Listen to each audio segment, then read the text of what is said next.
I was going to open this. I was maybe going to open this. Oh my God. That fucking leapt out of the bottle there. I'm not fucking joking. That went like a foot in the air. Oh my God. That was beyond gushy. Oh, fuck's sake.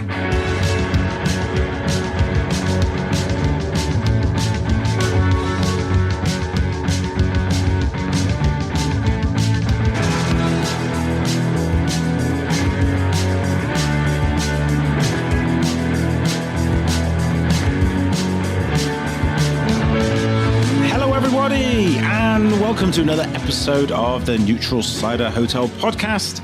I am, as ever, your host, Gabe Cook, or Gabo to those in the superhero community. Hi, everyone. How are you doing? Are you well? Coming up a little bit later on the show, we'll be speaking to the lovely James and Susanna Forbes and the cider gremlin-in-chief himself, Blair Cote of Little Pomona. Yeah, that's kind of what he calls himself, isn't it? Of Little Pomona Cider of Herefordshire, because you're going to be sampling several dry, still ciders from the Little Pomona selection in preparation for their Some Like It Still event happening later this month. But first, well, normally at this point, I get to do a gratuitous plug of Ciderology, and this segment won't be any different. In fact, I'm going to have another gratuitous plug as well. I've started doing some online tasting sessions with a guy called Bob. Hi, Bob. Bob runs tastingonline.co.uk. If you want to have a great cider tasting for friends, family, or for your office, you get ejected www.tastingonline.co.uk. How much did he pay for that advert? No, you don't come in with that. You're smooth and if you want tasting... Go on. No, carry on with your advert, your product placement. Thank you very much. And I did a tasting session with some lovely gentlemen from Fishguard the other week. And it was 2 days before Sunday brunch. And I happened to mention, obviously, during the tasting session, gratuitously, I said, please buy my book, I think, about 3 or 4 times. And they sort of laughed with a little bit of self-pity.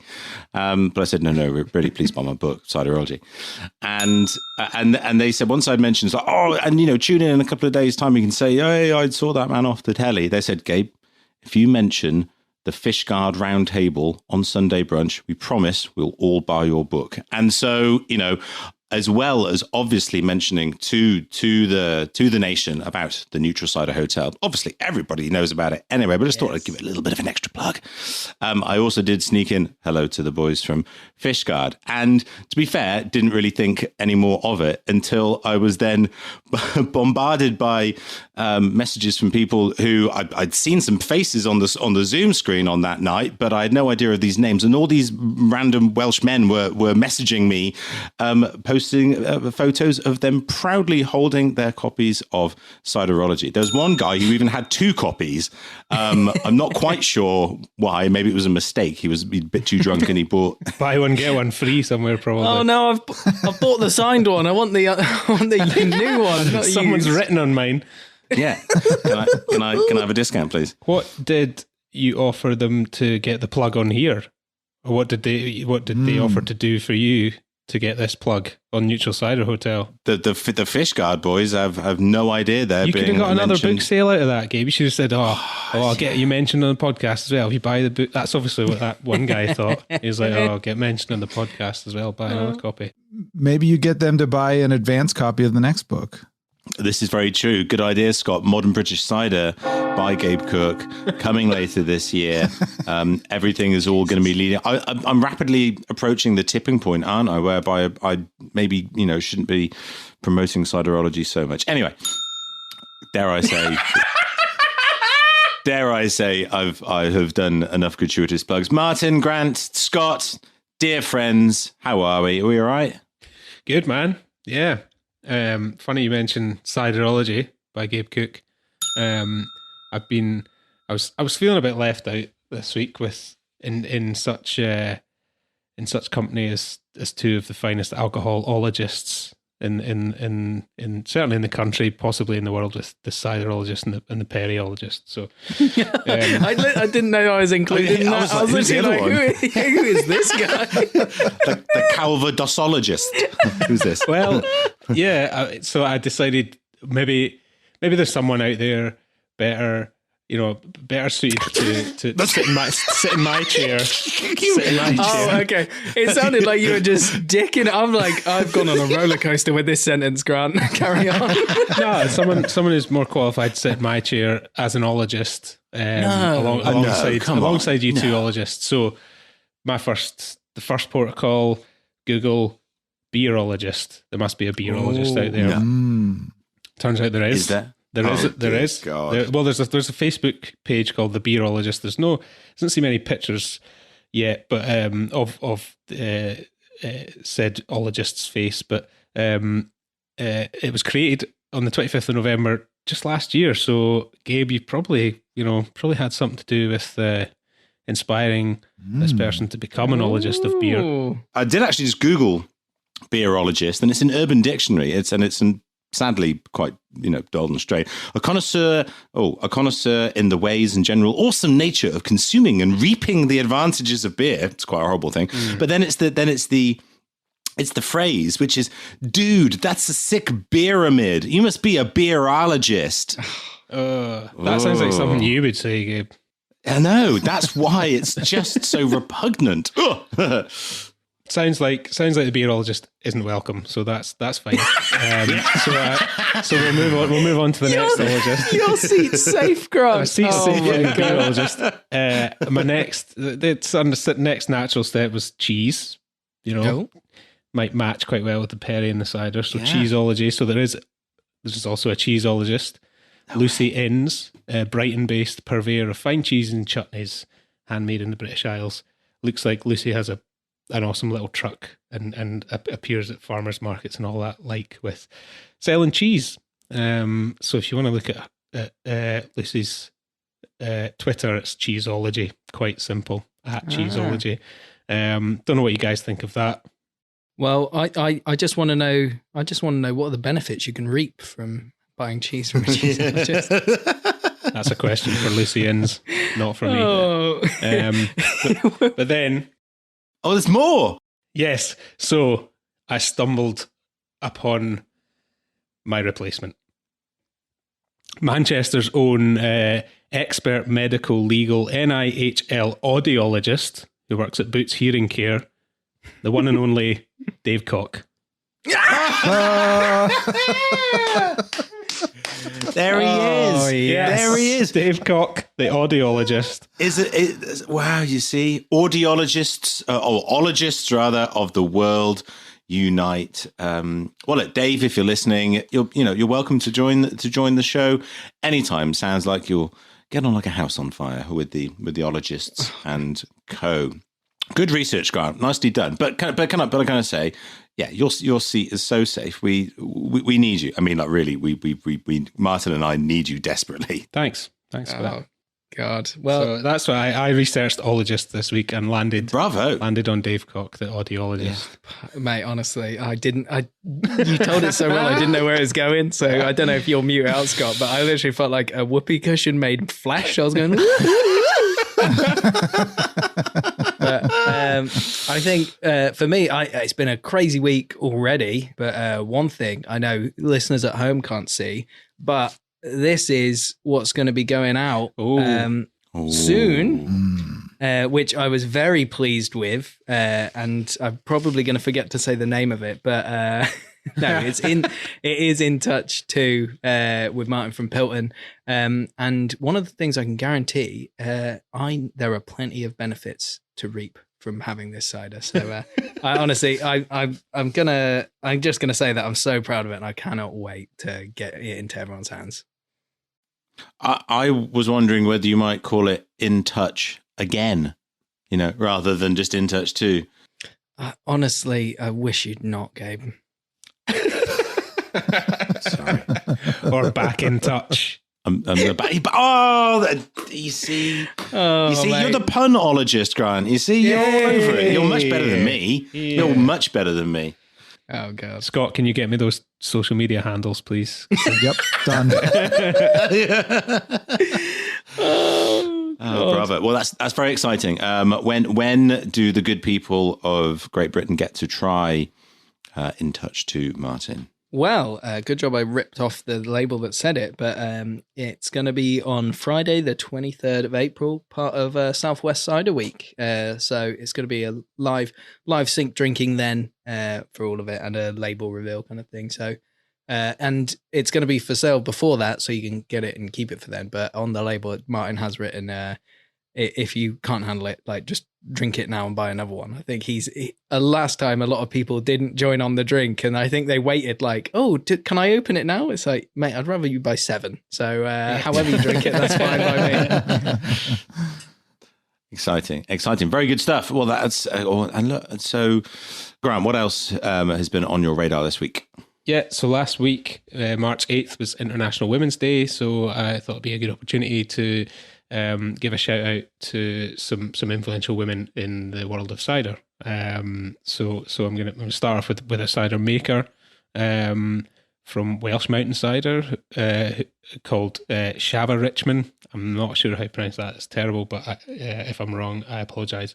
I tried the Welsh Mountain Cider Borders Bittersweet the other week from the Cat in the Glass and thought it was fantastic. So a shout out to them. And also, carrying on from that, Nikki Kong, who runs the Cat in the Glass and helps Dick and Kath with Manchester Cider Club, and other really influential women in the cider world who's doing a lot to raise the profile and get cider to new people. And a writer that I really, really enjoy reading is Rachel Henry, who writes at J'adore Le Planck, this wine newsletter, and also writes for Friends of the Pod, Birim Collective. So yeah, I think it's, every day we should celebrate women in the world of cider and the world, but this day and this week specifically, I felt like it was a good thing to mention some influential people doing good things. Yeah, definitely. And got to say, open invitation to all of them to come on the show. Love to hang out with them. And I think we, as 3 cider-loving men, could reap the benefits of hanging out with some cool fucking women. Bloody right. I see a reaping benefits theme happening here. I think you could tell by my tone that was the wrap up. Did you see? That was like the finish of the thing. But we've now opened it up, so there'll be another one later in the show. And for anybody who's listening who wants to learn more about women within the cider industry, do check out the groups within the UK. We've got Cider Women, and you'll find them on Facebook and on Twitter. Did you join them? I attempted to join them to showcase my support, but apparently I'm not a woman, so I can show my support in other ways, like by signposting people who are, in fact, women to join Cider Women. Yes. And we're very supportive of that, of course. And in the USA, we have Pom Boots as well, the Pom Boots Society, which again is about championing women within the US industry. Thanks to all of them for continuing to be an amazing, amazing inspiration to all of us. Yeah.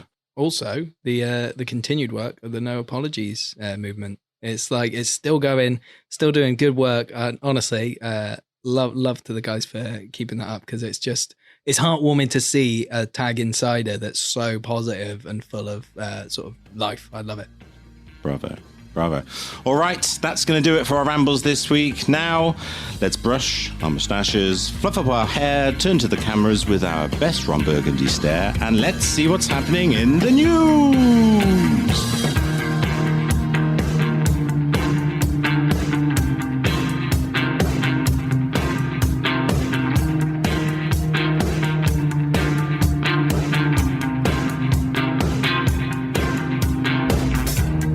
It's time for the big, hard-hitting news of the week, and I'm going to make it about me. Why not? I'm talking, and not without some good reason. At actually, it's been in the pipeline for a while. And I seem to remember, there being a question about this way back in episode 2, 3 or 4 about cider courses, cider training. And, I've been running courses with the Beer and Cider Academy here in the UK for the last 12 months. It's been a hiatus because of COVID. I'm going to have a crack at bringing them online. The foundation course is up and running. I'm doing it in conjunction with Crafty Nectar, so you can do high quality, world class cider training from the comfort of your own home. You can do them in your gym jams. Why not? Whoa.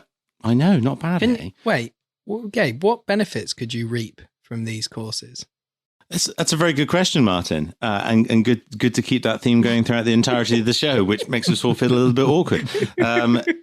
Mostly that you'll become really informed about some of the language, terminology, sensory, organoleptic profiles of different types of ciders so that you can become more informed, knowledgeable and passionate as an advocate within the industry, or just have a bit of a fun time with a load of people on Zoom drinking some ciders with some fun, like-minded people. Go to craftynectar.com and the link is there for the Cider Foundation box. Don't go to craftnectar.com, so minus the Y, as I did accidentally, but you can do it if you want to have a really good quilt. It's a modern quilt studio. If it's a little chilly, have a quilt over your legs. That's what I think Megan made mention of that, didn't she, in the article? I know we weren't going to mention the monarchy too much on this incendiary episode, but the Queen has a little quilt over her legs, so you can pretend to be the Queen, drinking some cider during our training session. I did the course, and it was great. It was great. I would recommend it to anyone. Not the fucking Queen, though. Would you recommend the quilts? For the Queen or for you? No quilt for you, Queeny, but courses for the people. And I will actually be running in conjunction with this with the Periologist. We're setting up the foundation as well. It's a ragtag version. No money behind Martin, it. And guess what benefits could you reap from such a course? I think you might lose knowledge. I think you'd become a less informed person by the end of it. I'm ready to lose knowledge. So sign me up.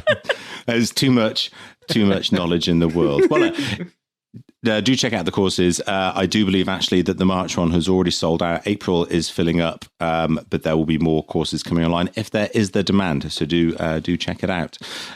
Speaking of increasing knowledge on the other side of the pond, there's a really important book that has just been released. It is called American Cider: A Modern Guide to a Historical Beverage, and God, you're like the Vangelis of cider podcast, Scott. This is amazing. You're welcome. Dan Pucci, well known within the US cider community. He used to work at Wassail, the fantastic pioneering bar on Orchard Street in Manhattan.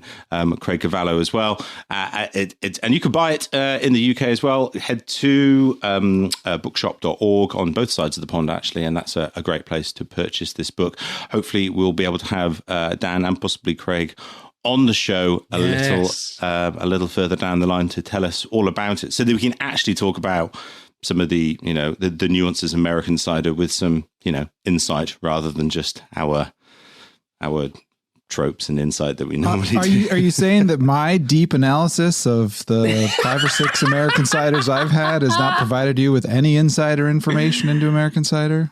Did you say insider information there, Scott? Oh, I'm getting on the pun train. Hey, back off, Scott. Jeez, there's only one punologist on this podcast. I literally have just been crowned, and you're trying to take it off me. Well, I got the handles already, and I haven't given them to you yet, so. Oh, you're a sneaky one.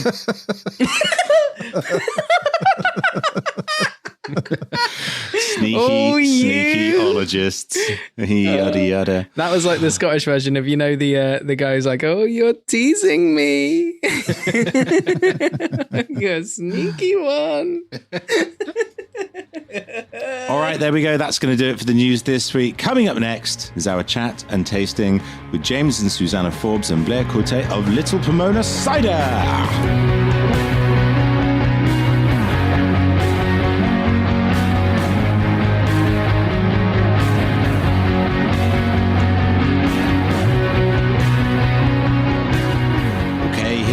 it's time for this week's interview. Martin, please welcome our returning guests to the show. Yeah, it feels a bit like deja vu, but these guys were the first guests on our podcast. They bring style and substance to the world of dry cider in Herefordshire. Between them, they've written a beautiful book, The Cider Insider, co-published a zine, Graftwood, and messaged me non-stop about Neutral Milk Hotel. So checking into our hotel tonight and bringing something a little bit different. It's James, Susanna, and Blair of Little Pomona. Hey. Guys, welcome again to the hotel. Thank you. You're our second guest, and you were our first guest, but you were our second guest because technically Tom was. So this is the repeat first second. Oh boy. Wow. So confusing. The returning of the first repeat, third, second, first. Third of their name. Superb. Well, We're very honored to be whatever it is you just said. So, we did. We liked the bar at the hotel, so we thought we had to come back and just, see if it was still, Yeah, well, exactly. Rumor has it that we're actually going to be doing something completely different, and you're going to be taking over for us. And we're actually going to be having a tasting of some still ciders courtesy of the Little Pomona. So do you want to tell us about what the Little Pomona have been up to and what we're doing tonight? yeah. Sure. Well, this is going to be our first tutored tasting online, and it's a Honoured. it is, I know. It's really You guys are the guinea pigs. yeah, exactly. We're going to learn everything tonight. What's worse is you're going to take it back and you're going to be like, all right, so we have to pause every 5 minutes for weird jokes that don't make sense. That's what actually happens. So we've got a bell they can ding. Yeah. Yeah. Well, so, Don't worry, James is on hand for the jokes. We'll be fine for that. So, all right. So first off, explain to us what we're doing properly and also the benefits we can reap from it. Okay. Wow. Over to you, James. This is your... God, well, the idea, I've seen a lot of these things going on in the wine business. So there's lots of wineries and wine companies sending out small samples to do with to do exactly what we're planning to do. And then, of course, I thought with cider it's going to be difficult because they're all sparkling. So this decanting sparkling cider into small bottles and sending them out, waiting for a few days is probably going to be difficult. And then I went, wait a minute, we make loads of still ciders. We can actually do this.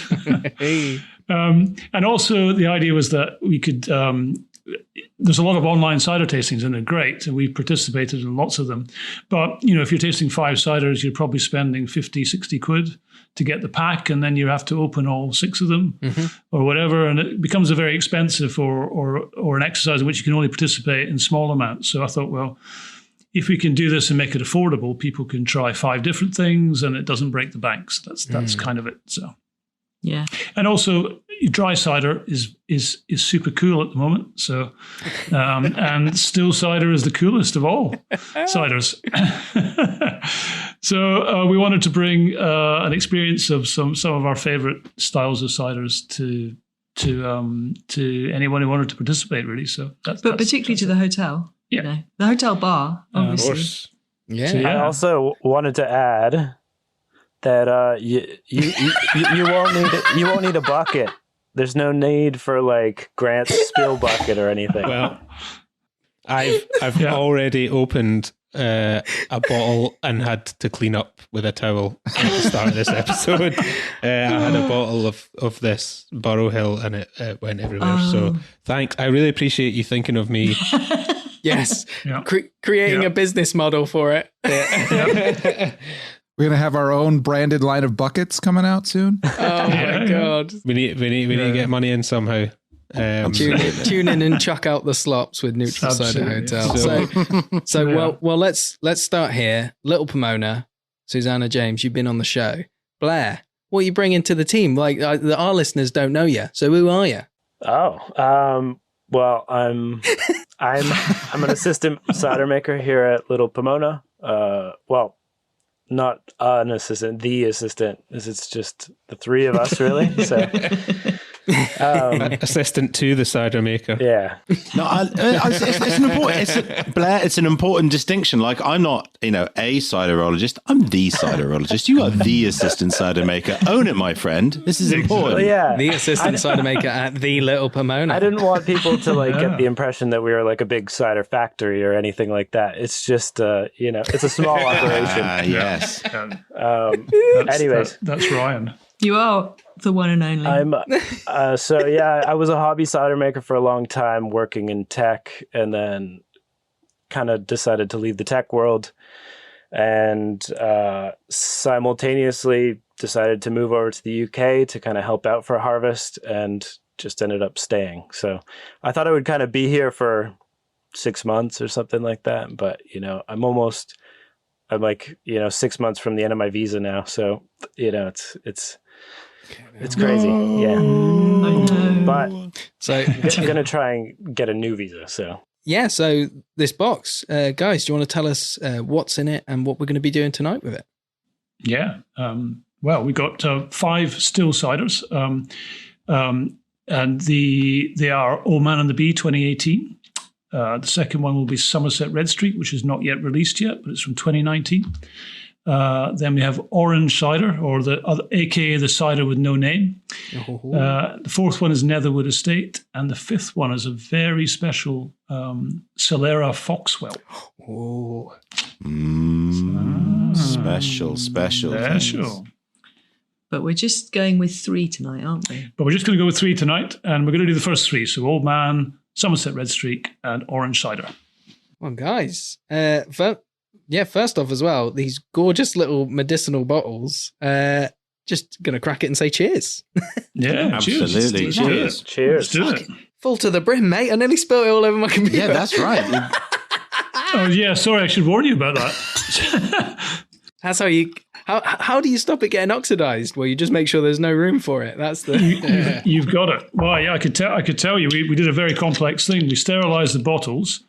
We then filled them with CO2 and then filled them right to the top. So we tried to eliminate oxygen as far as possible in the process. And obviously no issues with stabilization because they are bone dry. And you're obviously big fans and big advocates of bone dry ciders. We'll obviously have a bit of a natter with that as we go through. So first up, what have we got? So first up is the Old Man and the Bee 2018, which is the 4th vintage of Old Man and the Bee in a row that we've released. The idea behind Old Man and the Bee is it's a reflection of the season in which the fruit was grown, the fruit itself, and the piece of land, which is our home orchard here in Thornbury, on which the fruit is grown. And we do that without, or up until this point anyway, without the use of oak. So this guy is a blend of predominantly Dabinet and Harry Masters Jersey. I think it's 50% and 37.5%. And a little bit of Ellis Bitter. And just before we bottled it, we decided to add a bit of Foxwell just to lift the acidity a bit. 2018 was a super ripe year. So you've got a lot of phenolic development, a lot of tannins, but the acids were quite low. So we needed to spike that up a bit with some Foxwell. So while you're having a wee taste there, what we hope is that we can kind of show different stories when we're having our tasting. And what's really fun is that actually it's a sellout. So that's fun that people want to have a taste of these. So this is, if you like, a blend from an amazing year. The 2018 season was really, really warm and sunny and everything like that. So it'll be interesting what people find. So actually, we'd like to ask you what you find on this, because the whole thing with our tasting it'll be sort of interactive and people can ask questions whenever they might want. Well, here it is. I posted, when was it? It was in January. I had like the 2017 and I noticed I'd had the all 3 kind of thing on the run up. And just reading back then, and that kind of, I said orchard spice, rind and barrel on like that kind of woody note on the nose. And you're saying it's not in barrel. This is like that, but amped up. Like it's like perfumey kind of, there's a little floral note as well. So where's that coming from? Is that just oak? No, I think it's a characteristic of our orchard. And particularly Harry Masters Jersey, which always has this, the ripe fruit when it's sitting in the shed smells of honeysuckle. It's really extraordinary. And that kind of yellow flowers always seems to come through in Old Man and the Bee. And I think it's a characteristic of all 4 of the vintages. So I think it's the orchard because there's a tiny component of barrel in here, but it's not, I don't think it's coming from that. We're going to suggest that folks can obviously taste away and then maybe leave a bit in the glass and then they can go back to it and see how it evolves. Or that sounded like a really polite way of saying slow down, guys. We usually recommend you don't actually just neck it. Martin, why you got a straw? Don't do the strawpedo, Martin. This is not the time nor the place. I did ask earlier if we could blend them later, but James looked at me askance. No. So we've done the blending. James is wrong entirely, and that's exactly how we're going to finish. And goodbye. But yeah, again, I'd written barrel before, and I think I meant that kind of like rich orchardy character. This has that, and also the tannins work and give it structure, but it's not like big, bitter. It's actually really gentle on the finish. Yeah. If you tried it like a year ago, the tannins were not gentle. So the Old Man and the Bee is about time as well. You just need to give the whole liquid time to be what it's going to become. It's just a kind of waiting game, really, just to manage those tannins with a bit of judicious blending as well. So I think we thought we were going to release this months ago, didn't we? Yeah, we planned to release this before Christmas, but yeah, I was told that. Well, you were a bit busy with about 7 other releases, though. We decided not to. Just sometimes when you bottle stuff, it gets a bit shocked and shook up, and it takes a while to come back together again. And we just thought it wasn't ready, so we left it another 6 months, basically. So, Blair, you've got your nose in the glass. What are you saying as well? I don't know. This cider to me always actually just tastes like the orchard, just over that way, I guess listeners can't see that way, but just on the other side of the fence where we're talking. But no, honestly, this cider, and every time we've served it in the tasting room quite a few times, and every time people taste it, they're kind of, a lot of them are shocked, I think, or a lot of people are surprised that they really love still cider. There's this thing where it kind of blows people's minds. And to me, the way that I always feel about this specific cider is that it just tastes like that orchard. It's it reminds me of walking through that orchard on a nice kind of fall day.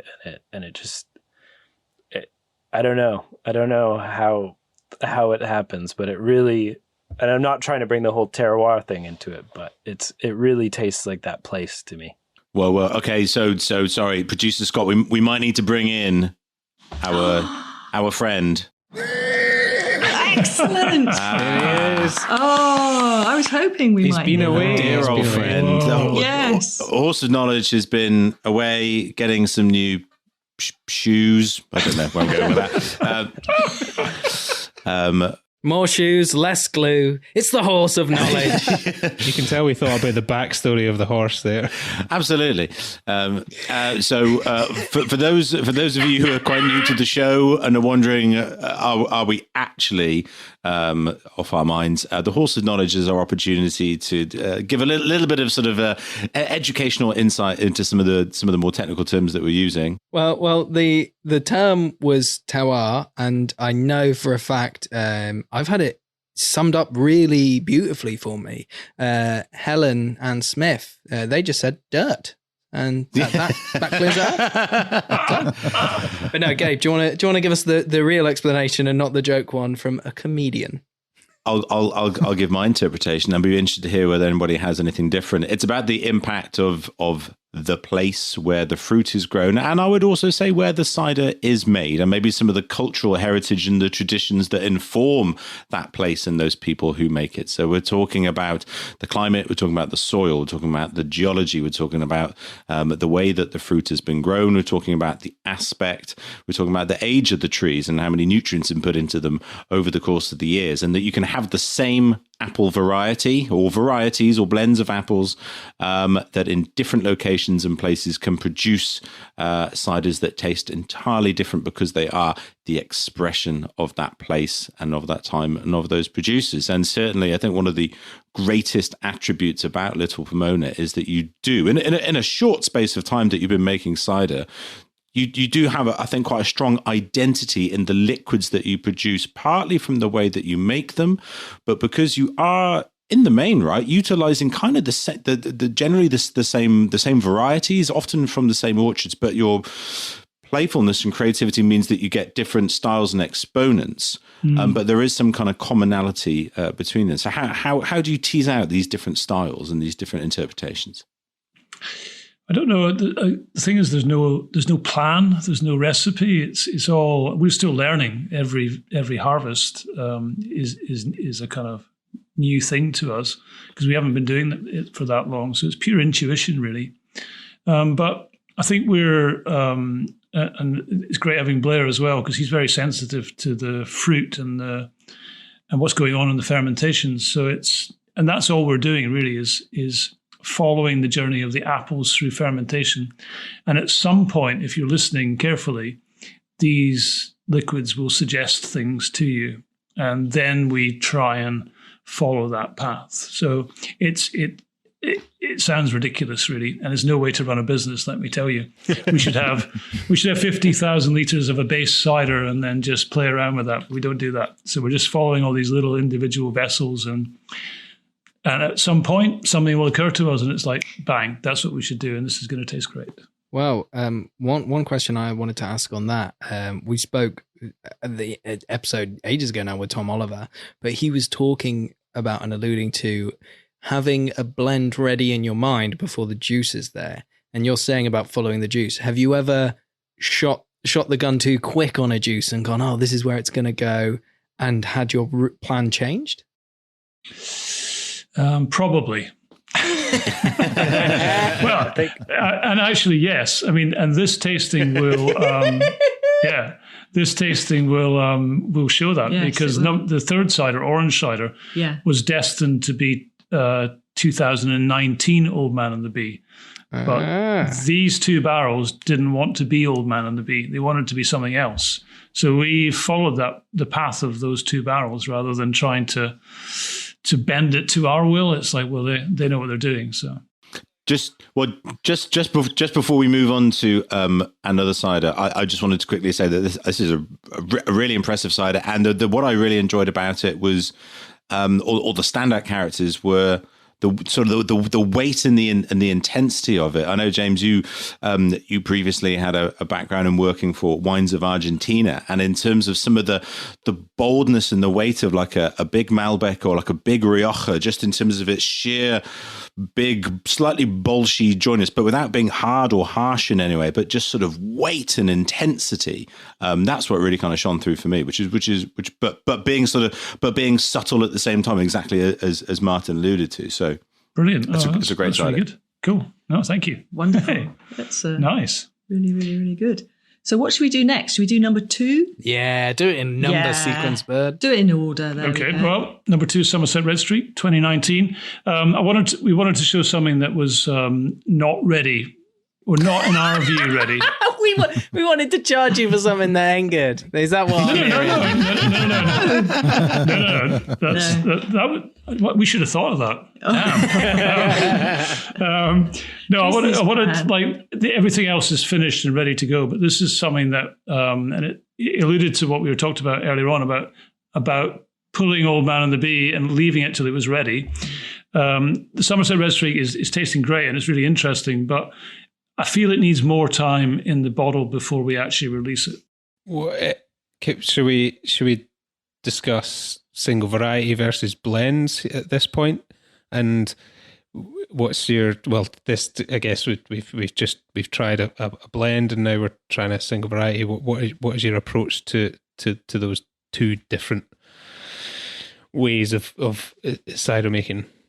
I guess we make very few single varietals.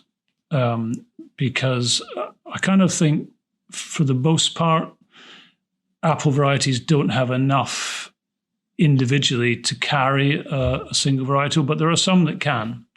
And again, we didn't set out to make a single varietal Somerset Red Streak, and there's a big story behind this, which I should probably tell.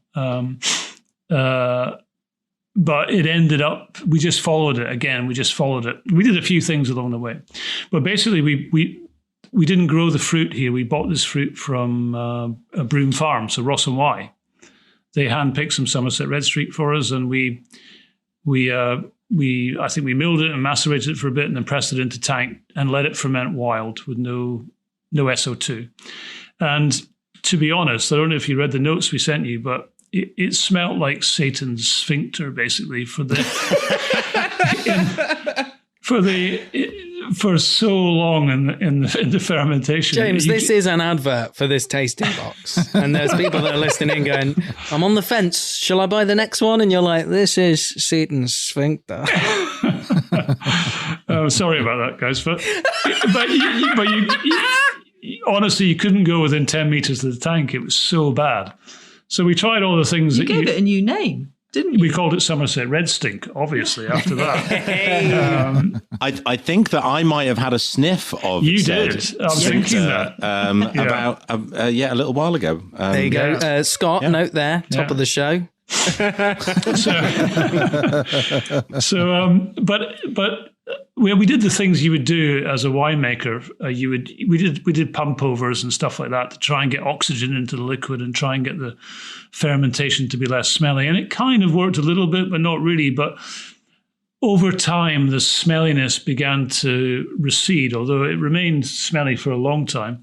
But underneath the smelliness, there was the kind of fruit that I was expecting to see from Somerset Red Streak. So we didn't panic too much, but when it had finally finished its ferment and it was tasting okay, the tannins were really hard and the liquid was hard. So we decided that we'd move it into 3 different barrels, 2 Chardonnay barrels and 1, I think it was a cognac barrel, or was it a rum barrel? It doesn't matter. Anyway, just to try and soften those tannins. And what we found after quite a long time, this was in May 2020, so we decided that the 2 Chardonnay barrels actually began to taste really good and really different expressions of Somerset Red Streak. The other barrel, I think it was cognac, wasn't tasting so hot, so we left that. And these 2 barrels became this. But here we are now in March, and I still don't think it's quite ready. It's still evolving. What is it that's not ready? How for people who might not even understand that a cider can be ready or not ready, what are we talking about here? I think predominantly it's nearly there, but there's a kind of, when I taste it, there's a kind of slight soapiness, and that there was quite a lot of soapiness, 6 months ago, but it's kind of slowly disappearing. And at the point where it disappears, that's when it will be ready. Well, you were saying, I wanted to bring up the horse of knowledge there about pulling overs. What is that process, and what were you hoping to gain from that? Pump overs. Pump over, yeah. Pump overs, yeah. Just to try and get oxygen into the fermenting liquid, because oxygen is a nutrient for yeast. And often when a fermentation is really smelly, it's because the yeast are lacking. They have plenty of sugar, but they don't have other nutrients to help to get a kind of a nice kind of good fermentation. They're struggling a little bit. But the thing is that this year we bought Somerset Red Streak from a different orchard, and it was Beelzebub's butthole this year. So there's something about Somerset Red Streak that is naturally prone to this kind of reductive behavior in fermentation, and it just doesn't smell good. Gotta say, you've got the variable of the apple, but also you're the variable as well that hasn't changed. So maybe it's you. It's always this one apple. It's like, maybe it is. Well, if nothing else, if you decide that's not for you, a future of alliterative names of different products is your way forward. I can't wait to what the next vintage has like when you're like, the poet. Possibly the alliterologist. We're always looking, yes. always looking for ologists on here. Yes. If Scott could secure the URLs and Twitter and Instagram handles for that, I'd be very grateful for This it. is my new side business. So one thing with this drink as well for me, the nose is so peculiar. Like it smells, there's almost like a synthetic touch. Like it's like melon straw, and then there's this almost like, it's not foam banana. It's like foam. It smells like, well, when it sounds silly, but when you're a kid and swimming pools, and you got the pool noodles, it's got that like plastic roundness to it. That I'm like, what is that? Yeah, I know what you mean. Yeah, it's definitely. I agree. It's not ready anyway. I mean, on the nose is quite reductive. It's like it does hit you, and if that softened off, for me, it would be absolutely beautiful. Which it will. I mean, I think from a cider maker's point of view, it's tasting really good, but it just needs time. That's it. I mean, it's got it's fresh, it's bright, it's got those really bright fruit. And there's just a few other things. There's a few things in it which I don't like, and they'll disappear. Time is the kind of friend of ciders like these. And good on you for including that in the pack, so that you can showcase to people the ciders that you make and in the way that you make them. They are on a journey, and that time is this absolutely incredibly important component that differentiates the kind of ciders that you're making from other ciders which have quite a short turnaround. And obviously with that becomes, a lot of inherent sort of time and taking up tank space or barrel space. And there's extra sort of, cost inherent in that. And that, time is a factor that is so hard to put a monetary value on, but it is something that contributes towards your products and makes them so unique. And so, like I say, bravo for you for showcasing something that you think is not quite there and why. So that's a really good thing. I remember years ago getting the first Art of Darkness sample with Felix of Fine Cider, and I had that vintage throughout like a year and a half, and it changed so much. So it's testament also as well, you guys picking when it's ready, but also when you pick it, that's like a point in time where until that's all gone, it's going to keep going. So speaking of keeping going, number 3, Susanna, you want to give us the lowdown? So this is orange cider. This is also the cider with no name, because our label and it's just got a beautiful. It's stripes, and I know our listeners can't see it, but it's stripes with an orange circle. And actually, we don't have the name on it anywhere, do we, James? Well, we kind of designed the label, or my sister designed the label, and we didn't really think about it. And then suddenly we realized we had no name, and all our ciders have a name. Some descriptors. It's just this thing. It's basically the barcode.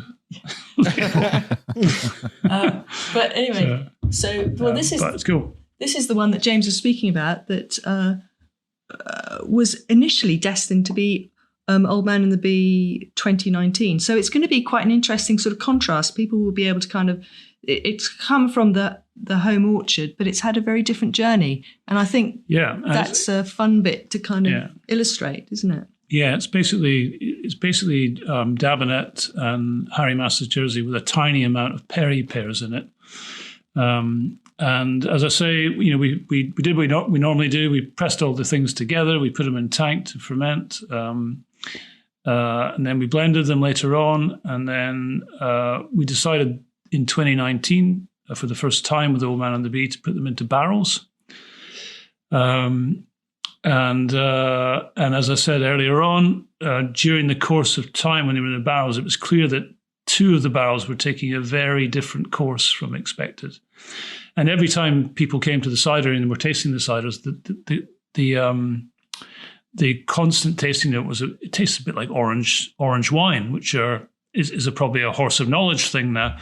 But there we go. And orange wines are named, to cut a long story short, where it's a style of white wine where after pressing the grapes, you don't run the juice away from the skins and sometimes the stalks. You leave the juice in contact with both the skins and the stalks, or either or both, to extract color and flavor. There's a lot of flavor left in the skins. And so typically you'll get some wilder, savory, more tangy, more tannic aspects to those kind of wines. And they're really, really interesting. And it's a very, very old way of making wine as well.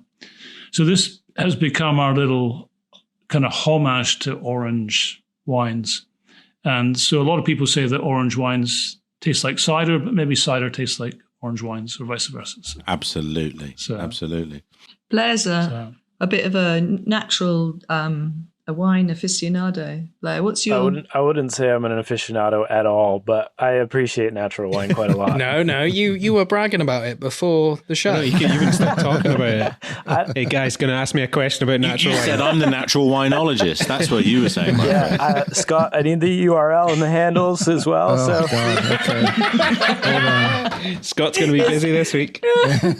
He's earning a treat. Yeah, with it, obviously, if you drink it and you like it, it depends on kind of your entry into wine, and especially like with newer drinkers, like craft beer and natural wine have a kind of synergy to them. But like just to briefly say, I came to wine from cider, and I remember the first one I had was an orange wine in Slovenia, and I was like, they've made grape scrumpy. Like this is my jam. Like this is what I like about cider. And the sommelier at this restaurant was like, don't offend it. And it was like, no, that's the highest compliment I can fucking give you. But highest compliments to you guys, because the nose of this, it's like ripening mango, leather, tangerine juice. It's almost like a little brandy-ish note, like when you pop a bottle of Courvoisier or something. It's like it's beautiful, and it's also like on the nose, like fuck you. And I was like, whoa.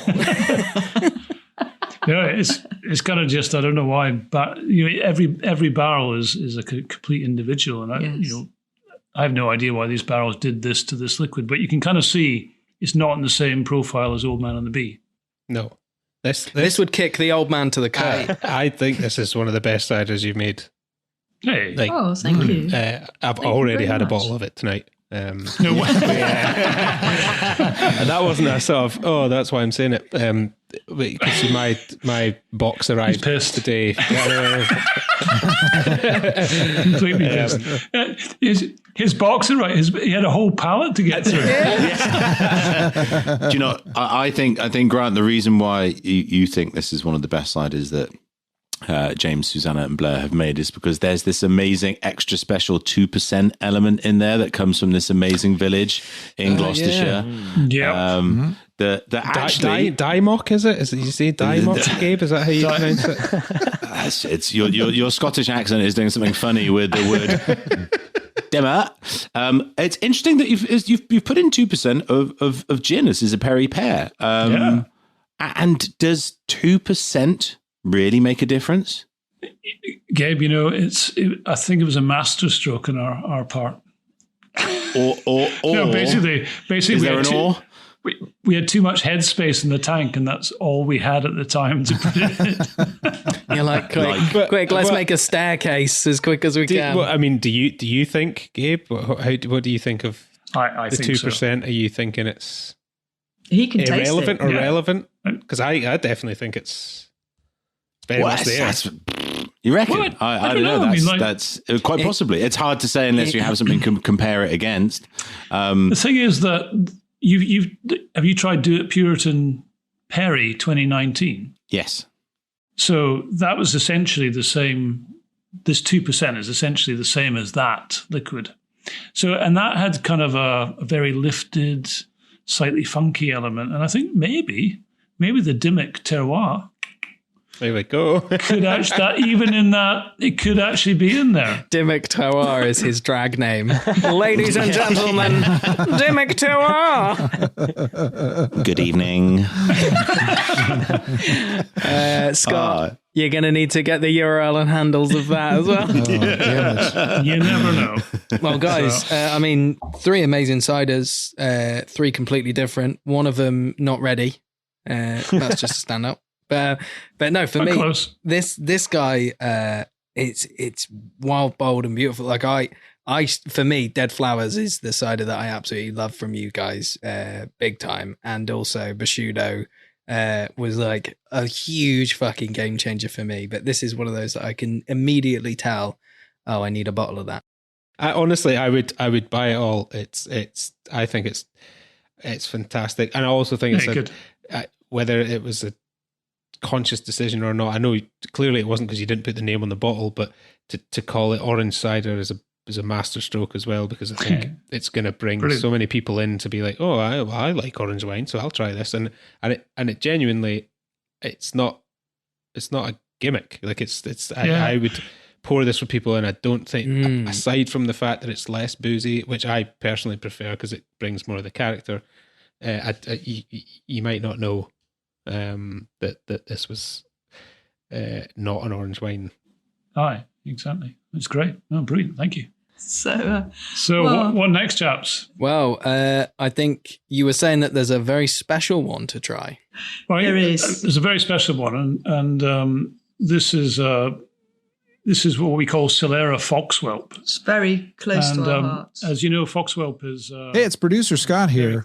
James and Susanna spoke at length about Foxwhelp, but unfortunately, we had to cut it for time. Now, back to the show. Amazing. Could you get a better cider apple than that? I don't think so. No, it's the one for us. Over the years, that'll be it. This will be. Let's get rid of the rest of the trees. So, as an event, where can people find out more? Are there tickets for another one? Like, people want to know what's happening. So, this one that you guys have kindly done is basically sold out. And when we came up with the idea, we thought we'd probably struggle to sell 15 or 20 tickets, but we put it online and we sold 60, which is like completely amazing. So we have another one planned for, I think it's the 9th of April. Yes. And that's for club members only. But we're going to do another dry cider tasting as well for people who couldn't get tickets for this one. Yeah, so if anyone would like it, if anyone is interested, if they email us, wassail@littlepomona.com, we'll let them know when we've set another date, because if people would like to taste them like this, we'd love to share it with them. That's the whole thing. Yeah. Looking for an excuse to drink with them, I'm sure. Yep. Very worth joining the club, though, because apart from amazing discounts and other special things, the next online cheater tasting is going to be a barrel tasting. So we'll be tasting stuff from 2020 predominantly directly from barrel. So at a very early stage in their development. So it should be interesting. One last thing, too, if I can add, is on our website, if you go to the Some Like It Still product, what I'm planning on doing is just putting a little sign up so you can leave your details if you're interested in another kind of tasting. Oh, brilliant. And how do you sign up to the club, guys? Just do it through our website. There's a link there to I think it's called Join the Club, and it's pretty easy. We'd love that. Yeah. It's really nice to have a chance to do that. Yeah. I just went back to Old Man and the Bee, and it tastes, after Foxwhelp, it tastes sweet. It's pretty good. So we really hope down the line we'll be able to see everyone in our tasting room when things allow. So, and then we'll be able to pour these for you in person and have that chat. So that would be really fun. But wow, thank you guys. No, thanks so much. You.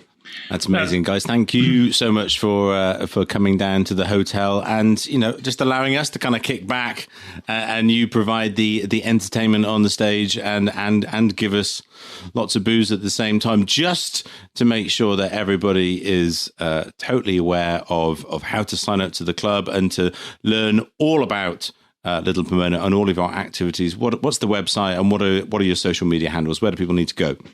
It is littlepomona.com for the website, and across Instagram, Twitter and Facebook, it's just Little Pomona. So do join us in our journey. It would be wonderful. Yeah, amazing. It'd be great. And as you alluded to, you've got a most wonderful tap room and tasting room that is just aching, ready and waiting for people to come in and to be served by you kind people and taste these fantastic products. I, for one, am very much looking forward to doing that. Guys, thank you so much for joining us at the hotel. It's been a pleasure. Thank you. Cheers to you all. Cheers. And, Cheers, guys. Thanks we'll a lot. see you soon. Cheers. Hey, hope so. Cheers, guys. Bye-bye. Thanks, guys. Bye. Well, there you go. Thank you to James, Susanna, and Blair for joining us and to taking us through their for their tasting of their still ciders. Thank you, everybody at home who continues to listen. Thank you so much. Obviously, we would very much like you to tell all of your friends about us, to subscribe, rate, and review on your favorite podcast app. Don't forget to follow us, Neutral Cider Hotel on Insta and Facebook. On Twitter, we're Neutral Cider Pod. And as always, you can get all of our episodes at neutralciderhotel.com. Please do leave us your voicemail messages at speakpipe.com/Neutral Cider Hotel. Tell us, leave us a message and let's have some fun with that. So, yeah, brilliant. Thank you, everybody. What a hoot. As per always, we will be seeing you next time around here at the hotel. Just checking in. See you next time.